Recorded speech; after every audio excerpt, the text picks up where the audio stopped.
অস্ট্রেলিয়ার Big Bash লিগে দল পেলেন বাংলাদেশের leg spinner Rishad Hossain. Hobart Hurricanes তাকে দলে ভিড়িয়েছে। রিশাদ হোসেন দ্বিতীয় বাংলাদেশি হিসেবে বিগ ব্যাশ লিগে দল পেলেন। তার পূর্বে সাকিব আল হাসানই একমাত্র বাংলাদেশি যিনি বিগ ব্যাশ লিগে দল পেয়েছিলেন।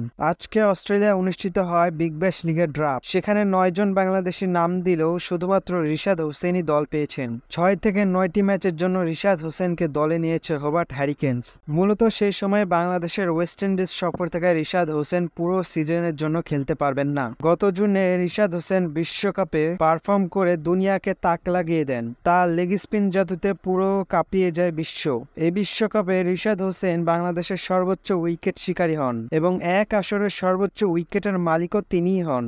তবে রিশাদ হোসেনের বিগ ব্যাশ লিগে খেলার সবচেয়ে বড় বাধা হলো এনওসি, কারণ বিসিবি কোনো ক্রিকেটারকে সহজে এনওসি দিতে চায় না। সেক্ষেত্রে রিশাদের হিসেবে সেটা কি ব্যতিক্রম হবে নাকি আগের মতনই এনওসি ক্যান্সেল হয়ে যাবে, সেটা সময়ই বলে দেবে। এবং বিগ ব্যাশ লিগে দল পায় রিশাদ হোসেন ফেসবুক পোস্টের মাধ্যমে তিনি আলহামদুলিল্লাহ বলেছেন এবং তিনি দল পায় খুবই খুশি হয়েছেন।